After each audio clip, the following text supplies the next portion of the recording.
ہوتا ہے زراعت کا شعبہ، اور یہ 3 سال متواتر جو اتنی زبردست کارکردگی، اور اس سال تو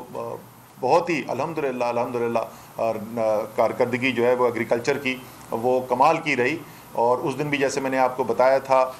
کہ گنے کی، چاول کی، آلو کی، مکئی کی تمام فصلیں جو ہیں وہ ریکارڈ فصلیں ہوئی ہیں. اسی طریقے سے صنعتی ترقی جو ہے وہ پچھلے سال کی 7% سے زیادہ تھی، اس سال پھر 7.2% صنعتی ترقی ہوئی. تو ہماری صنعت جو ہے اس میں بھی تیزی سے اضافہ ہونا شروع ہو گیا تھا. اور جو سروسز کا سیکٹر ہے اس کے اندر بھی 6.2% اضافہ ہوا. تو پیداواری سیکٹر جو ہے وہ بھی، اور جو اس کا سپورٹ سیکٹر ہے، تو ایک براڈ بیس جس کو کہتے ہیں معیشت کے اندر ریکوری، وہ ہمیں دیکھنے کو نظر آئی. جو روزگار کے اعداد و شمار ہیں وہ تھوڑا دیر سے آتے ہیں. پچھلے دفعہ جو پچھلے سال کے ریلیز ہوئے تھے اعداد و شمار، اس کے مطابق ہم نے آپ کو بتایا تھا کہ پہلے 3 سال میں تحریک انصاف کی، عمران خان کی حکومت کے اندر 55 لاکھ اضافی روزگار کے مواقع پیدا ہوئے، جو لوگوں نے جن کو روزگار ملی. اور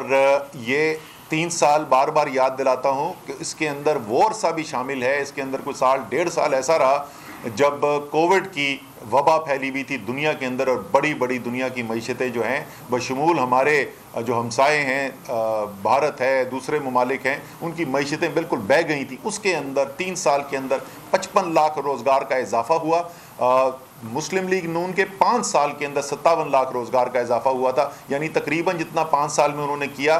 روزگار میں اضافہ، اتنا ہی 3 سال کے اندر تحریک انصاف کی، عمران خان کی حکومت نے کر لیا تھا. اور پھر میں یاد دلاؤں کہ یہ کورونا کے باوجود ہے. تو وہ تمام لوگ، وہ تمام ٹی وی کے اینکرز، وہ تمام سیاستدان جو بڑا ہمارا مذاق اڑاتے تھے کہ کدھر گئی 1 کروڑ نوکریاں، وہ 1 کروڑ نوکریاں آپ کو عمران خان کی حکومت اضافہ کر کے دکھا رہی تھی. یہ جو اس سال 6% اضافہ ہوا ہے معیشت کے اندر، اور خاص طور پہ جیسے میں نے کہا کہ وہ تمام سیکٹرز کے اندر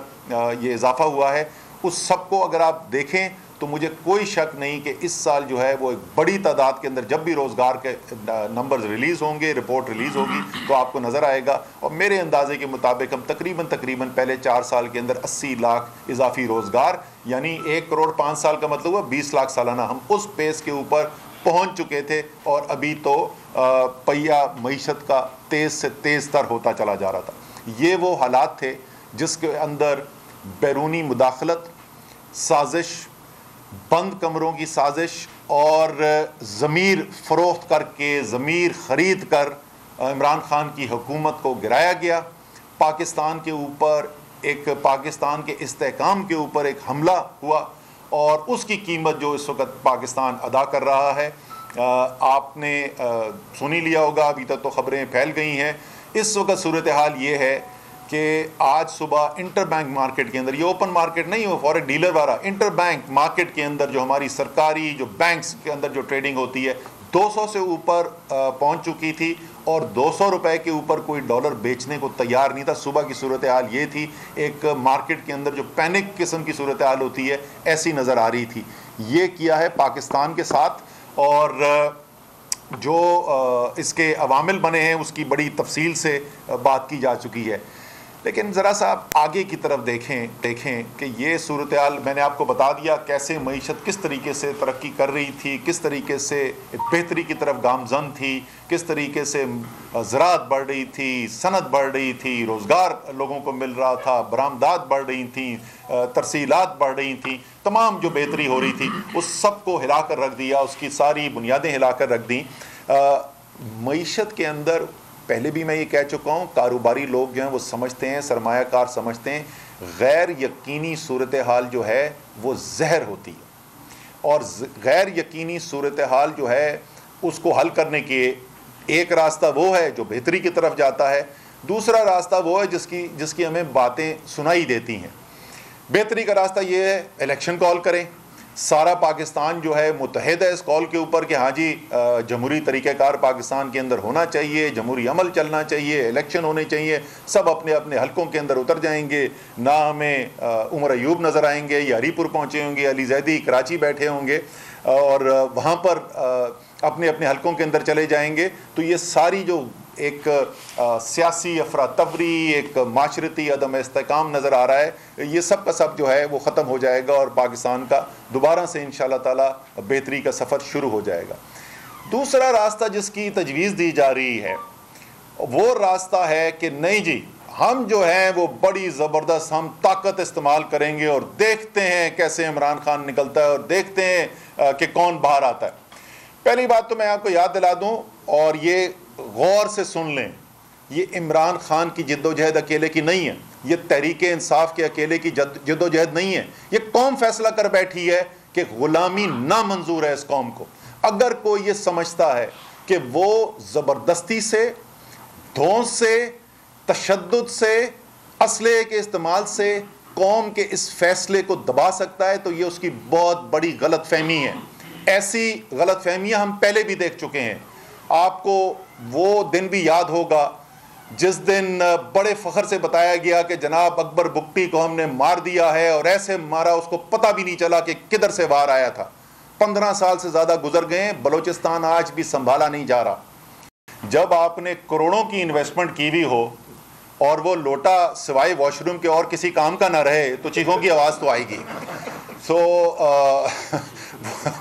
کمال کی بات ہے کہ وہ کہتے ہیں کہ لوگوں کو ضمیر بیچنے کی اجازت ہونی چاہیے، شرم کرو کوچ۔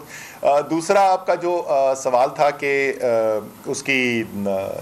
سٹ ان کے حوالے سے، دیکھیں یہ جو فیصلے ہیں نا، یہ بنیادی فیصلے یہ عمران خان نے کرنے ہیں اور وہ اپنے وقت آنے کے اوپر یہ فیصلہ کریں گے۔ لیکن ایک چیز اور میں ہائی لائٹ کرنا چاہتا ہوں کہ ہم نے جو فیصلہ کر لیا ہے وہ یہ ہے کہ پنجاب،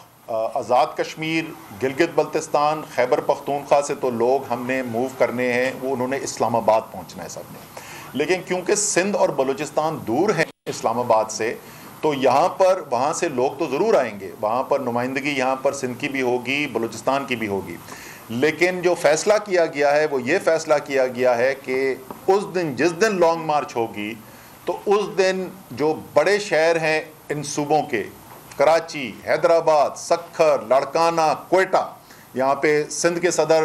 علی زیدی بھی بیٹھے ہوئے ہیں، بلوچستان کے صدر قاسم سوری بھی بیٹھے ہوئے ہیں، آپ انشاءاللہ دیکھیں گے عمران خان کی کال کے اوپر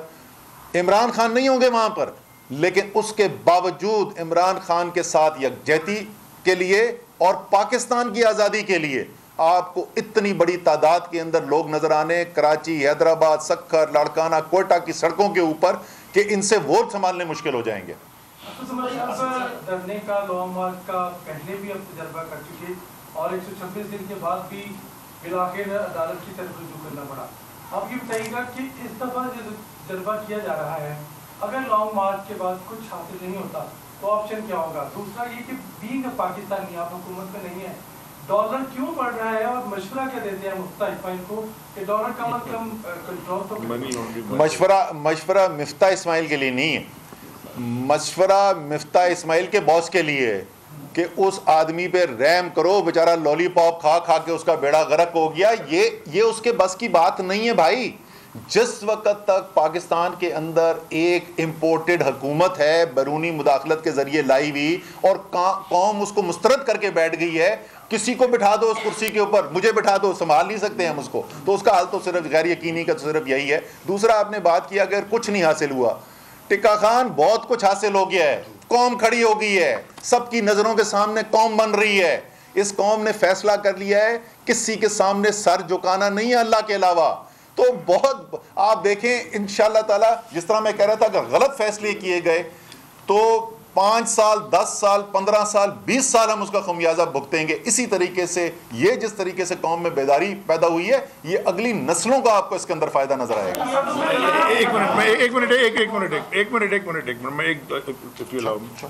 میں صرف 2-3 باتیں اسد عمر آپ کی پرمیشن سے، عمر جٹ آپ نے جو سوال پوچھا نا 63A والے فیصلے کا،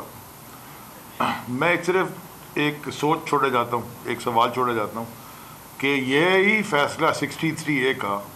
اسی دن اگر آنریبل سپریم کورٹ، ہمارے آنریبل ججز رات کو 12 بجے یہ والا فیصلہ بھی اسی دن سنا دیتے نا تو بڑے حالات ٹھیک رہتے، کیونکہ اس میں دیر کی مجھے نہیں پتا ان کے پاس کوئی ریزن ہوگی۔ دوسرا میں ایک اور بات کے اوپر ضرور ایڈریس کرنا چاہتا ہوں کہ جو کل امریکہ میں تماشا ہوا، آپ نے امریکہ کے اندر تماشا سب نے ٹی وی پہ دیکھا, ایک چھوٹا سا بچہ دونوں ہاتھ باندھ کے ایسے کر کے سر نیچے جھکا کے, بچہ جمہورہ, جس طرح وہاں پہ وہ پاکستان کی ریپرزنٹیشن تھی, وہ ریپرزنٹیشن دیکھ لیں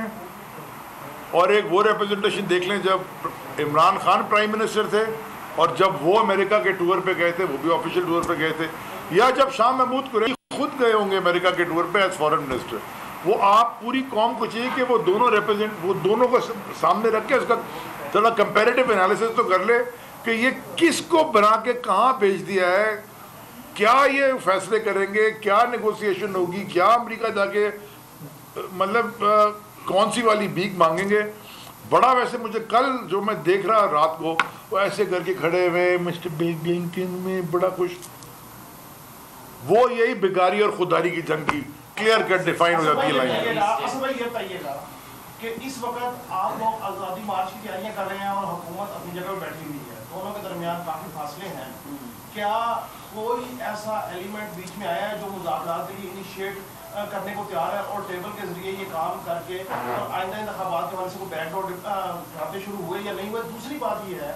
کہ اگر اگلی انتخابات میں چلا بھی جایا جاتا ہے اور نگران سیٹ اپ میں آپ کی انپٹ نہیں لی جاتی اور چیف الیکشن کمیشنر کو تبدیل نہیں کیا جاتا, پھر آپ کا سٹینڈ کیا ہوگا؟ Thank you. اچھا جی, یہ میں ہر دفعہ یہی جواب دیتا ہوں, یہ سیاستدانوں کے کام ہے, یہ کسی اور کے بیچ کے پڑھنے کے کام نہیں. سیاسی فیصلے سیاستدانوں کو کرنے چاہیے اور جب سیاستدان نہیں کرتے تو اس کا نقصان ہوتا ہے. دوسرا چیز آپ کیا پوچھ رہے تھے؟ نگران سیٹ اپ. دیکھیں نگران سیٹ اپ, الیکشن کمیشن کے اوپر تو ہمیں صفر اعتماد ہے, یہ تو ہم بار بار بول چکے ہیں. اور الیکشن اگر ہوگا تو وہ صرف الیکشن نہیں ہونا, وہ صاف شفاف الیکشن بھی ہونا ہے, اور الیکشن ایسا ہونا ہے کہ الیکشن جو کروائے اس کے اوپر تمام سیاسی پارٹیوں کو, کم سے کم تمام بڑی سیاسی پارٹیوں کو اعتماد ہو. تو وہ اس کے بغیر جو ہے وہ صاف اور شفاف الیکشن ہونا بڑا مشکل نظر آتا ہے. سبسکرائب کریں اور بیل دبائیں تاکہ کوئی خبر رہ نہ جائے.